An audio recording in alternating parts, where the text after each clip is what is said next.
শাহাদাত বার্ষিকীতে জিয়াউর রহমানের প্রতি শ্রদ্ধা। প্রধান উপদেষ্টা নির্বাচন চান না, মন্তব্য মির্জা আব্বাসের। দ্রুত নির্বাচনের দাবি নেতাদের।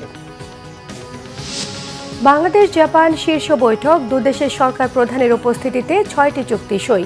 দেশের উন্নয়নে অবদান রাখতে প্রবাসীদের প্রতি ডক্টর ইউনূসের আহ্বান। কলকারখানার চাকা বেগবান করার বাজেট ঘোষণার তাগিদ ব্যবসায়ীদের। বাস্তবায়নযোগ্য বাজেট তৈরি পরামর্শ অর্থনীতিবিদদের। বিসিবি সভাপতি হলেন আমিনুল ইসলাম বুলবুল। পাওয়া সুযোগকে কাজে লাগিয়ে ক্রিকেটকে এগিয়ে নেবার প্রত্যয়।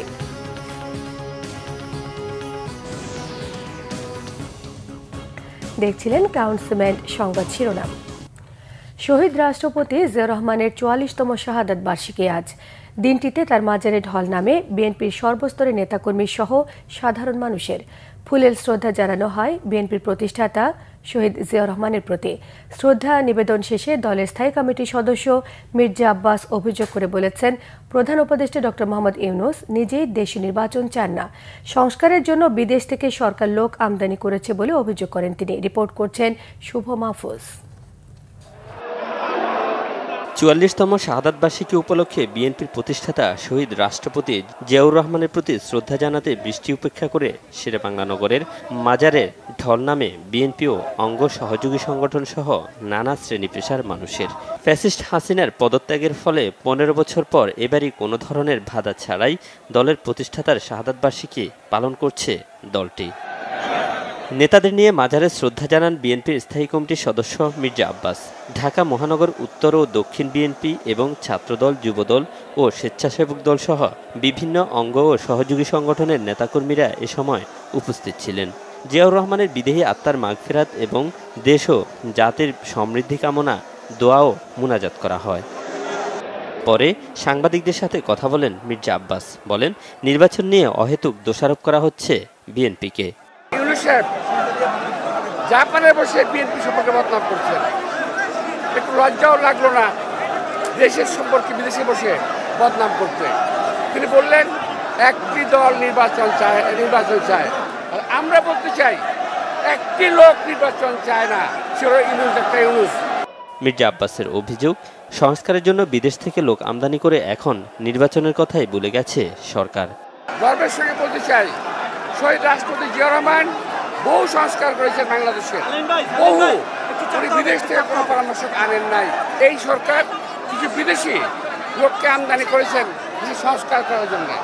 আবার এই সংস্কার করতে করতে এমন জায়গায় চলে গেছে যে তারা আজকে আর নির্বাচন দিতে চায় না। দ্রুত জাতীয় নির্বাচনের রোডম্যাপ ঘোষণার দাবি জানান বিএনপি নেতারা। শুভ মাহফুজ, বাংলা ভিশন, ঢাকা। শহীদ প্রেসিডেন্ট জিয়াউর রহমানের 44তম শাহাদাত বার্ষিকী উপলক্ষে রাজধানীর বিভিন্ন এলাকায় দোয়া মাহফিল, খাদ্য ও বস্ত্র বিতরণ করেছে বিএনপির বিভিন্ন অঙ্গ সংগঠন। এ সকল অনুষ্ঠানে যোগ দিয়ে বিএনপির জ্যেষ্ঠ নেতারা গণতন্ত্র প্রতিষ্ঠায় দ্রুত নির্বাচনের দাবি জানিয়েছেন। বিস্তারিত মুবাশির আহমেদের রিপোর্টে। প্রেসিডেন্ট জিয়াউর রহমানের 44তম শাহাদাত বার্ষিকী উপলক্ষে রাজধানীর বিভিন্ন এলাকায় দোয়া মাহফিল, বস্ত্র ও খাদ্য বিতরণ করেছে বিএনপি। শুক্রবার সকালে দোয়া মাহফিল ও খাদ্য বিতরণের আয়োজন করেছে গুলশান থানা বিএনপি। এ সময় বিএনপির স্থায়ী কমিটির সদস্য ডক্টর খন্দকার মোশাররফ হোসেন বলেন, স্বৈরাচার পতন হলেও দেশে এখনো গণতন্ত্র প্রতিষ্ঠা হয়নি। জিয়াউর রহমান বাকশাল বাতিল করে গণতন্ত্র প্রতিষ্ঠা করেছিলেন। আজকে গণতন্ত্র হুমকির সামনে। আজকের বাংলাদেশের মানুষ স্বৈরাচারকে পতন ঘটিয়েছে, কিন্তু এখনো গণতন্ত্র পূর্ণ প্রতিষ্ঠা করতে পারে নাই। এই সরকার বলেছে যে জনগণের অধিকার ফিরিয়ে দেবে, তাদের প্রধান দায়িত্ব জনগণের অধিকারের মধ্যে ভোটের অধিকার প্রদান। গোটা জাতি একটি সুষ্ঠু নিরপেক্ষ নির্বাচনের জন্য অপেক্ষমান বলে মন্তব্য করেছেন দলের স্থায়ী কমিটির সদস্য সালাউদ্দিন আহমেদ। দুপুরে মানিক মে এভিনিউতে দোয়া মাহফিল ও বস্ত্র বিতরণ অনুষ্ঠানে তিনি একথা বলেন। একটি সুষ্ঠু, সুন্দর, নিরপেক্ষ নির্বাচনের জন্য অপেক্ষমান, এটা ওনার বোঝা উচিত এবং খুব শীঘ্রই আগামী ডিসেম্বরের মধ্যে জাতীয় সংসদ নির্বাচন অনুষ্ঠানের লক্ষ্যে। বিকেলে পল্টন থানা বিএনপি আয়োজিত সর্বস্তরের মানুষের মাঝে খাদ্য ও বস্ত্র বিতরণে যোগ দেন দলের স্থায়ী কমিটির সদস্য মির্জা আব্বাস। এ সময় তিনি বলেন, নির্বাচন নিয়ে অহেতুক দোষারোপ করা হচ্ছে বিএনপিকে। যাকে আমরা অনেক আগ্রহ ভরে সমর্থন দিয়েছিলাম, এখনো দিয়ে যাচ্ছি। তিনি কিন্তু বিএনপিকে তার মুখোমুখি করে নিয়েছেন। ডক্টর ইউনূস সাহেব, আপনি স্মরণ করে দেখেন তো, ডিসেম্বর নির্বাচনের কথা কিন্তু আপনি প্রথম বলেছেন। আপনি প্রথম বলেছেন, আমি আবারও বলছি, আপনি প্রথম বলেছেন। আমরা চলে আসার পরে, বাইরে আসার পরে সন্ধ্যা 6টার সময়, কেউ 6:30টার সময় আপনার প্রেস সেক্রেটারি সে বলছে জুন মাসে নির্বাচন হবে। এদিকে জিয়াউর রহমানের শাহাদাত বার্ষিকী উপলক্ষে পল্টনে খাদ্য ও বস্ত্র বিতরণ করেছে স্বেচ্ছাসেবক দল। মুবাশশির আহমেদ, বাংলা ভিশন, ঢাকা। বাংলাদেশের জাতীয়তাবাদ এবং বহুদলীয় গণতন্ত্রের প্রবক্তা শহীদ রাষ্ট্রপতি জিয়াউর রহমান 1981 সালের 30 মে এক ব্যর্থ অভ্যুত্থানে চট্টগ্রামের সার্কিট হাউসে নিহত হন তিনি। শহীদ জিয়ার মুক্তিযুদ্ধকালীন সহযোদ্ধা অবসরপ্রাপ্ত মেজর হাফিজউদ্দিন আহমেদ মনে করেন, সততা আর দেশপ্রেমের কারণে জিয়া জনগণের হৃদয়ে স্থান করে নিয়েছেন, আর তাকে অবলম্বন করে এগিয়ে যেতে হবে বিএনপিকে। রিপোর্ট করছেন আহমেদ সরওয়ার। বাংলাদেশি জাতীয়তাবাদের স্থপতি শহীদ রাষ্ট্রপতি জিয়াউর রহমানের জন্ম 1936 সালে বগুড়ার গাবতলীর নিভৃত পল্লী বাগবাড়িতে। 71-এ বাংলাদেশের স্বাধীনতা ঘোষণা, মুক্তিযুদ্ধের সেক্টর কমান্ডার এবং জেট ফোর্সের প্রধান হিসেবে ব্যাপক খ্যাতি অর্জন করেন তিনি।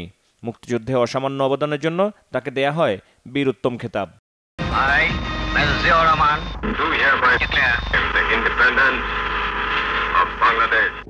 1975-এর 7 নভেম্বর সিপাহী জনতার বিপ্লবের মধ্য দিয়ে বাংলাদেশের রাষ্ট্র ক্ষমতার দৃশ্যপটে আবির্ভূত হন জিয়াউর রহমান। আমাদের ভুলে গেলে চলবে না যে জনগণই হচ্ছে আমাদের সকল শক্তির উৎস। রাষ্ট্রপতি হিসেবে দায়িত্ব নেন 1977 সালে। একজন সফল রাষ্ট্রনায়ক ও বহুদলীয় গণতন্ত্রের প্রবক্তার খ্যাতি পাওয়া জিয়াউর রহমান 1979 সালের সেপ্টেম্বরে গঠন করেন বাংলাদেশ জাতীয়তাবাদী দল বিএনপি, যে দলটি এ পর্যন্ত 4 বার নির্বাচনে বিজয়ী হয়ে দেশ পরিচালনা করেছে।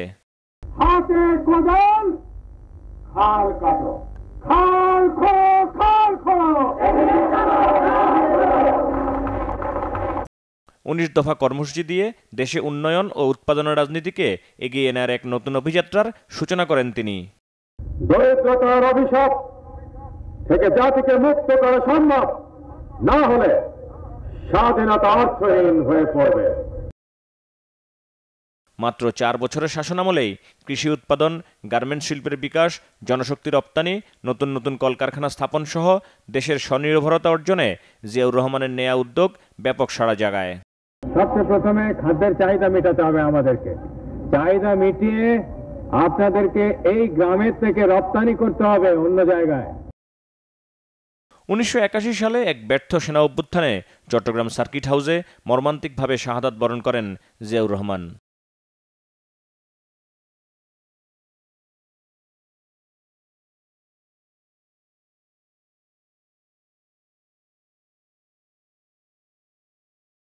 মৃত্যুর এত বছর পরও বিএনপি নেতাকর্মী, সমর্থক সহ অগণিত মানুষের স্মৃতিতে ভাস্বর হয়ে আছেন বাংলাদেশি জাতীয়তাবাদের প্রাণপুরুষ জিয়াউর রহমান।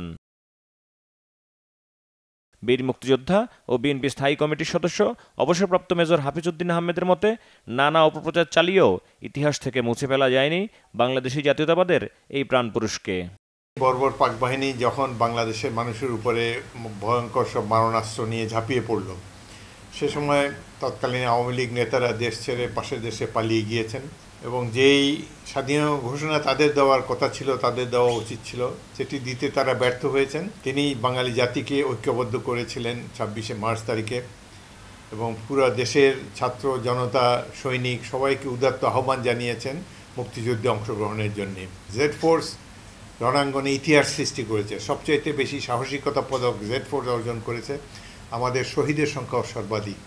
জিয়াউর রহমান অত্যন্ত দক্ষ কমান্ডার ছিলেন, সাহসের সাথে তিনি জেড ফোর্সকে পরিচালনা করেছেন, যে জন্যে আওয়ামী লীগ তার চরিত্র হননে লিপ্ত হয়েছে। আওয়ামী লীগের এই প্রচারণা হালে পানি পায়নি। জনগণ জিয়াকে তাদের হৃদয়ের অন্তঃস্থলে স্থান দিয়েছে অত্যন্ত সম্মানজনক অবস্থানে। তার মতে, চেপে বসা ফেসিবাদের 5 আগস্টে পতনের পর জিয়ার আদর্শ আরও প্রাসঙ্গিক রাষ্ট্রীয় জীবনে। জিয়াউর রহমানের প্রদর্শিত আদর্শের পথেই আমাদেরকে চলতে হবে। তিনি সততা এবং দেশপ্রেমের যে আদর্শ জনগণের সামনে উপস্থাপন করেছেন, বিএনপিকে যদি প্রাসঙ্গিক থাকতে হয় তাহলে তার সেই চেতনাকে ধারণ করে সততা এবং দেশপ্রেম তার সততা এবং দেশপ্রেমের আদর্শকে শিরোধার্য করে আগে অগ্রসর হতে হবে বিএনপিকে, এবং এটি সবসময় সবার উপরে অগ্রাধিকার দিতে হবে জিয়াউর রহমানের আদর্শের বাস্তবায়ন। জিয়াউর রহমানের আদর্শ পুরোপুরি বাস্তবায়ন করা গেলে দল আর দেশকে সামনের দিকে আরও এগিয়ে নেওয়া সম্ভব বলে মনে করেন এই বীর মুক্তিযোদ্ধা। আহমেদ সরওয়ার, বাংলা ভিশন, ঢাকা। আর সময় নষ্ট না করে ইশরাক হোসেনকে মেয়রের দায়িত্ব বুঝিয়ে দিতে অন্তর্বর্তীকালীন সরকারের প্রতি আহ্বান জানিয়েছেন বিএনপি নেতারা। তারা বলেন, আওয়ামী লীগের পতনের পর দেশে গণতন্ত্র প্রতিষ্ঠা হয়নি, তার বড় উদাহরণ সরকারের ভেতরে আইন আদালত অমান্য করার প্রবণতা। রিপোর্ট করছেন মিরাজ হোসেন গাজী। শহীদ রাষ্ট্রপতি জিয়াউর রহমানের ৪৪তম শাহাদত বার্ষিকীতে রাজধানীর সূত্রাপুর থানার ৪২, ৪৩ ও ৪৪ নম্বর ওয়ার্ড বিএনপির এই দোয়া অনুষ্ঠান। এতে মহানগর বিএনপি নেতারা বলেন, অন্তর্বর্তীকালীন সরকারের কোনো কোনো উপদেষ্টা ব্যক্তি স্বার্থে ডক্টর মোহাম্মদ ইউনূসকে বিতর্কিত করছেন। শহীদ প্রেসিডেন্ট জিয়াউর রহমান। বিএনপির কেন্দ্রীয় নেতারা বলেন, জিয়াউর রহমান এই দেশে বহুদলীয় গণতন্ত্র প্রতিষ্ঠা করেছিলেন। বলেন, বিএনপি জনগণকে সাথে নিয়েই সমাজের প্রতিটি স্তরে সেই গণতন্ত্র নিশ্চিত করবে। আমরা আশা রাখি যে ওনার রেখে যাওয়া বাংলাদেশ জাতীয়তাবাদের আদর্শকে আমরা ধারণ করে বাংলাদেশকে আগামী দিনে একটি গণতান্ত্রিক রাষ্ট্র হিসেবে প্রতিষ্ঠার জন্য যা যা করণীয় আমরা সকল কিছুই করব, এবং জনগণের অধিকার জনগণকে ফিরিয়ে দিয়ে, জনগণের ভোটের অধিকার ফিরিয়ে দিয়ে, জনগণের ভোটের মাধ্যমে, সরাসরি ভোটের মাধ্যমে নির্বাচিত একটি জনগণের সরকার প্রতিষ্ঠার মাধ্যমে আমরা শহীদ রাষ্ট্রপতি জিয়াউর রহমানের আদর্শকে আমরা আরো সামনের দিনে এগিয়ে নিয়ে যাব। জিয়াউর রহমান ও জিয়া পরিবারকে নিয়ে যারা ষড়যন্ত্র করেছে তাদের দেশের মানুষই তাড়িয়ে দিয়েছে। নেতারা প্রশ্ন করেন, মানুষ কি পরিবর্তনের সেই সুফল পাচ্ছে? আমরাও এখন চিন্তিত, ইউনূস সাহেব আপনি আসলে কি চিন্তা করছেন? যদি দেশে গণতন্ত্র প্রতিষ্ঠার প্রতি আপনি আন্তরিক হন, আইনের শাসন প্রতিষ্ঠার প্রতি আপনি আন্তরিক হন, অনতিবিলম্বে ইশরাক হোসেনকে শপথ নেওয়ার ব্যবস্থা করুন এবং অনতিবিলম্বে নির্বাচন সংক্রান্ত সমস্ত সংস্কার সম্পন্ন করে দেশে একটি নির্বাচনের ব্যবস্থা করুন। একটা কথা মনে রাখবেন, বিএনপি কিন্তু নিজেকে ক্ষমতায় নিয়ে যাওয়ার জন্য নির্বাচন চায় না। অনুষ্ঠানে বিভিন্ন বয়সী নারী পুরুষকে পোশাক সহ খাদ্য সামগ্রী বিতরণ করা হয়। মিরাজ হোসেন গাজী, বাংলা ভিশন, ঢাকা। বাজেট সহায়তা ও রেলপথ উন্নয়নে বাংলাদেশকে $100 কোটি ঋণ সহায়তা দেবে জাপান। টোকিওতে প্রধান উপদেষ্টা ডক্টর মোহাম্মদ ইউনূস এবং জাপানের প্রধানমন্ত্রী শিগেরু ইশিবার বৈঠকে ঋণ সহায়তার চুক্তি হয়েছে।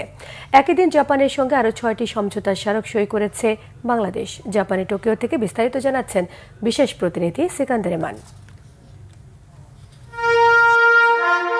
জাপান সফরের তৃতীয় দিনে স্থানীয় সময় সকাল 11:30 জাপানের প্রধানমন্ত্রীর কার্যালয়ে আসেন অন্তর্বর্তীকালীন সরকারের প্রধান উপদেষ্টা ডক্টর মোহাম্মদ ইউনূস। সেখানে প্রধান উপদেষ্টাকে স্বাগত জানান জাপানের প্রধানমন্ত্রী Shigeru Ishiba. Guard of honour দিয়ে সম্মানিত করা হয় প্রফেসর ইউনূসকে।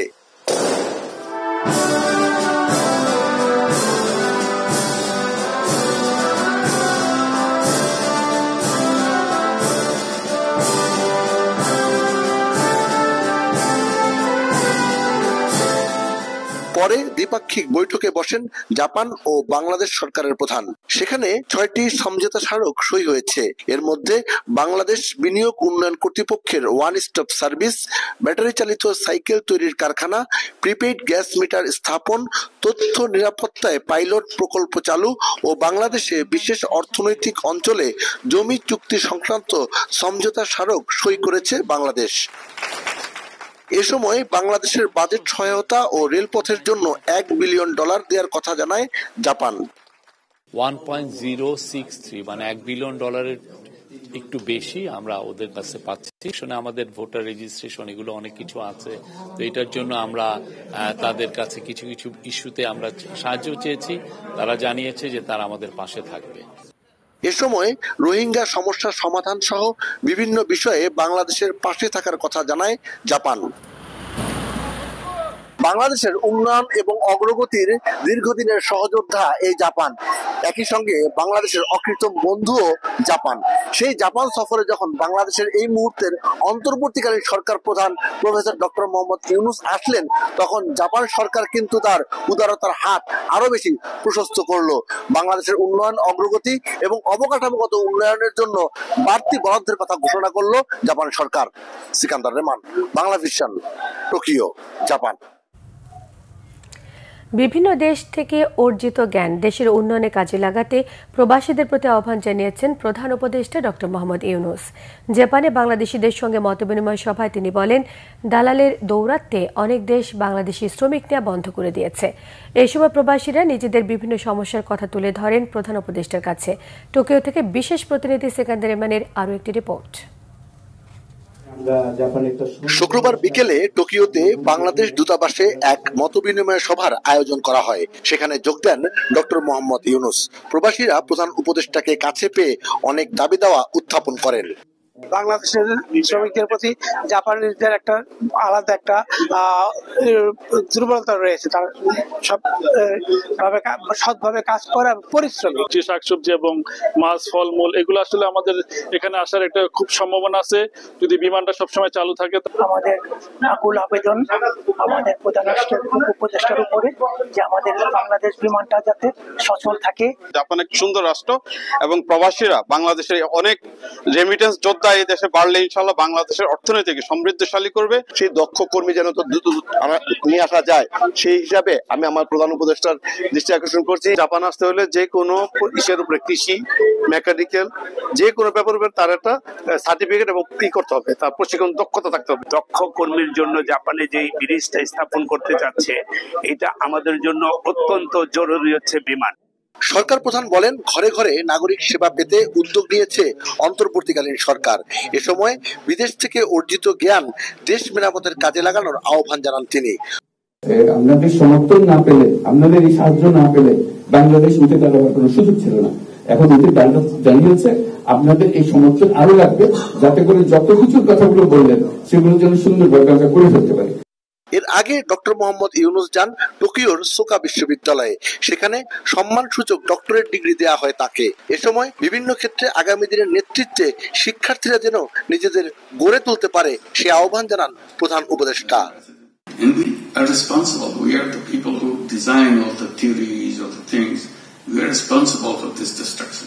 এছাড়াও এদিন বিভিন্ন সংস্থার প্রধান সহ গুরুত্বপূর্ণ ব্যক্তিদের সাথে বৈঠক করেন অন্তর্বর্তীকালীন সরকার প্রধান doctor Mohammad Yunus. Sikandar Rahman, Bangla Vision, Tokyo, Japan. কর্মসংস্থান ও বিনিয়োগ বাধাগ্রস্ত হয় এমন কোনো পদক্ষেপ বাজেটে না নেওয়ার আহ্বান জানিয়েছেন উদ্যোক্তারা। কলকারখানার চাকা বেগবান করতে ব্যবসা বান্ধব বাজেট ঘোষণার অনুরোধ জানিয়েছেন ব্যবসায়ীরা। অর্থনীতিবিদরাও বলেছেন, সংকোচনমূলক বাজেটের জন্য বড় রাজস্ব আয়ের টার্গেট ঠিক করা যৌক্তিক হবে না। প্রবৃদ্ধির বড় স্বপ্ন না দেখে বাস্তবায়নযোগ্য বাজেট তৈরির পরামর্শ দিয়েছেন বিশ্লেষকরা। রিপোর্ট করছেন জিয়াউল হক সবুজ। দেশের পরিস্থিতি বদলালেও গতি পায়নি শিল্প কারখানার চাকা। গত 10 মাসে দেশি বিদেশি বিনিয়োগ যেমন কমেছে, তেমনি কর্মসংস্থানও হোঁচট খেয়েছে বেশ খানিকটা। এই পরিস্থিতিতে 2 জুন চলতি বাজেটের তুলনায় কিছুটা ছোট আকারের বাজেট ঘোষণা করতে যাচ্ছে অন্তর্বর্তী সরকার। তবে নতুন বাজেট ছোট হলেও বাড়ছে রাজস্ব আয়ের টার্গেট। 1.25 লাখ কোটি টাকার রাজস্ব ঘাটতি সত্ত্বেও সংশোধিত লক্ষ্যমাত্রার চেয়ে 40,000 কোটি টাকা বাড়িয়ে ধরা হচ্ছে নতুন লক্ষ্যমাত্রা। তবে ব্যবসায়ী ও উদ্যোক্তারা চান, শুল্ক করের প্রভাবে ব্যবসায়ীরা যাতে কোনোভাবে ক্ষতিগ্রস্ত না হন, সেই উদ্যোগ বাজেটে থাকা জরুরি। গ্যাসের প্রেশার খুবই কম, 0.5 দিয়ে তো বয়লারও চলে না, ক্যাপটিভও চলে না। তারপর পিডিপি বা আরএভি 8 থেকে 10 ঘন্টা লোডশেডিং। তো এইভাবে তো আর ইন্ডাস্ট্রি চালানো যাচ্ছে না। এই বাজেটে প্রথম নিশ্চিত করতে হবে এনার্জিটাকে, দ্বিতীয় করতে হবে যে আমার বেসিক র মেটেরিয়াল যেটা আমরা বাইরের থেকে আনি সেটার উপর যাতে 0 ট্যারিফ থাকে। আর একটা হচ্ছে ব্যাঙ্কগুলো যাতে অবাধভাবে তারলে দিতে পারে, এবং ব্যাঙ্কগুলো যেই লোনগুলো বাইরে দিয়েছে বা খেলাফি হয়েছে সেগুলোর ব্যাপারে বাংলাদেশ ব্যাংকে আরও অ্যাক্টিভ হইতে হবে। অর্থনীতিবিদরাও বলছেন, বাজেটের মূল ফোকাস হওয়া উচিত উচ্চ মূল্যস্ফীতির হ্রাস টেনে ধরা। উচ্চ প্রবৃদ্ধির বড় টার্গেট না ধরে এবার বাজেটে বিনিয়োগ ও কর্মসংস্থান বান্ধব যৌক্তিক পদক্ষেপ নেয়ার পরামর্শ বিশ্লেষকদের। 900-র বেশি প্রকল্প আছে, যেগুলো প্রকল্প আছে কিন্তু আমাদের কোনো বরাদ্দ নাই।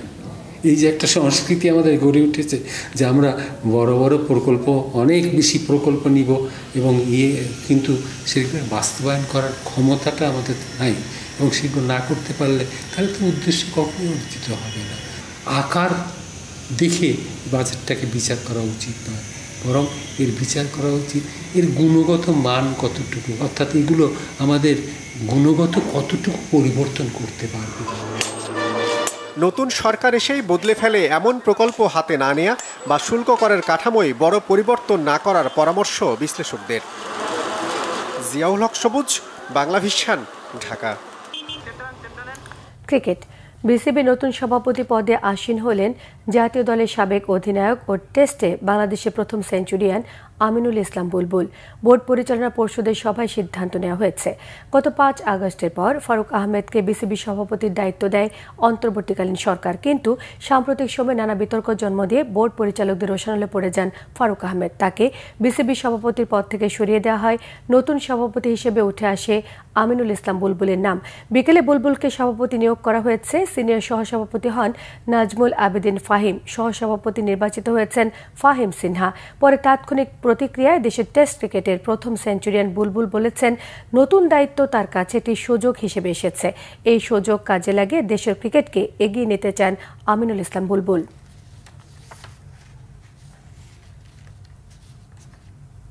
প্রধান উপদেষ্টার বিশেষ সহকারী মনির হায়দার বলেছেন, হাসপাতালে চিকিৎসা ক্ষেত্রে সবচেয়ে গুরুত্বপূর্ণ স্বাস্থ্যকর পরিবেশ ঠিক রাখা। সকালে মেহেরপুর 250 শয্যা বিশিষ্ট জেনারেল হাসপাতাল পরিদর্শনকালে তিনি এসব কথা বলেন দেশে সম্পদের সীমাবদ্ধতা রয়েছে, প্রয়োজনের তুলনায় বাজেট এবং লোকবল কম, চিকিৎসক না পাওয়া না থাকা সারা দেশের হাসপাতালের একই চিত্র। সীমাবদ্ধতার মধ্যেও হাসপাতালের পরিবেশ রক্ষা করা খুবই জরুরি বলে মন্তব্য করেছেন মনির হায়দার। সমন্বিত প্রচেষ্টায় হাসপাতালের স্বাস্থ্যকর পরিবেশ ঠিক রাখা সম্ভব বলে মনে করেন প্রধান উপদেষ্টার এই বিশেষ সহকারী।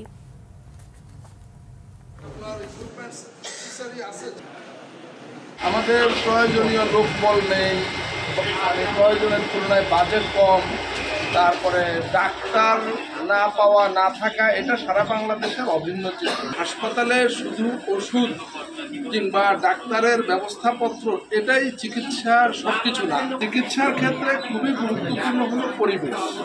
একজন মানুষ যেখানে চিকিৎসা গ্রহণ করবেন সেটার পরিবেশ যদি ভালো না হয় তাহলে অনেক সময় সুস্থ মানুষও অসুস্থ হয়। আগের দিনের টানা বৃষ্টিতে বেশিরভাগ বাজারই পানিতে ডুবে গেছে। চাহিদা কম থাকায় কমেছে সবজির দাম। কমতির দিকে চাল, ডাল এবং মাছের বাজার। বিক্রেতারা বলছেন, ছুটির দিনেও ক্রেতা তুলনামূলকভাবে কম। ক্রেতা কম থাকায় বেশিরভাগ সবজির দাম কমেছে কেজিতে 20 থেকে 30 টাকা। বাজার করতে আসা বেশিরভাগ মানুষের মুখে স্বস্তির ছাপ। বেশিরভাগ মাছের দামই কমেছে কেজিতে 50 থেকে 100 টাকা পর্যন্ত। ঈদকে সামনে রেখে দাম আরও কমার আভাস দিলেন বিক্রেতারা। নাজিরশাইলের দাম তুলনামূলকভাবে কমলেও মিনিকেটের বাজার বেশ নিম্নমুখী। তবে সিন্ডিকেটের খপ্পরে তা কতদিন থাকে তা নিয়ে সন্দেহ ব্যবসায়ীদের। চিনি, তেল, ডালের দাম নতুন করে না বাড়লেও ঈদকে সামনে রেখে এলাচের দাম বেড়ে গেছে, তবে তা গত বছরের তুলনায় কম বলে জানিয়েছেন বিক্রেতারা। মুরগির বাজারে ব্রয়লার কেজিতে 160 টাকা আর সোনালী মুরগি বিক্রি হচ্ছে 240 টাকায়।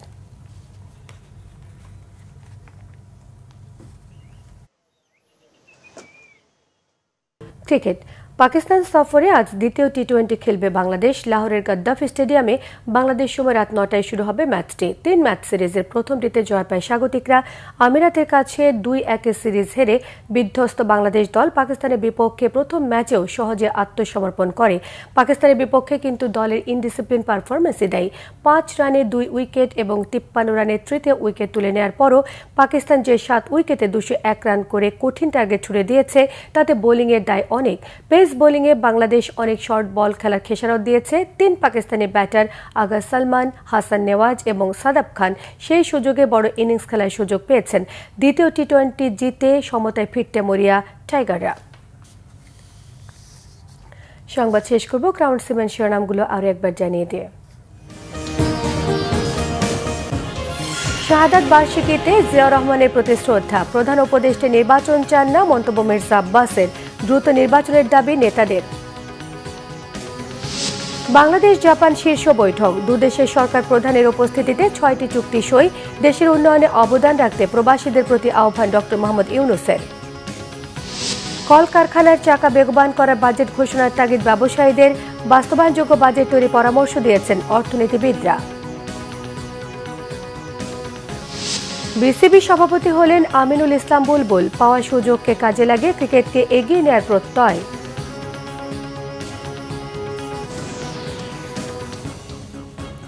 এই ছিল এখনকার মতো, পরের সংবাদ রাত 10:30টায় 9টায় রয়েছে নিউজ 20 দেখার আমন্ত্রণ রইল। এছাড়া বাংলাভিশন সংবাদ এবং সংবাদ সংশ্লিষ্ট অনুষ্ঠান দেখতে ভিজিট করুন www.bbnews24.com, facebook.com/banglavishnnews, সাবস্ক্রাইব করুন youtube.com/banglavishnnews। সঙ্গে থাকায় ধন্যবাদ।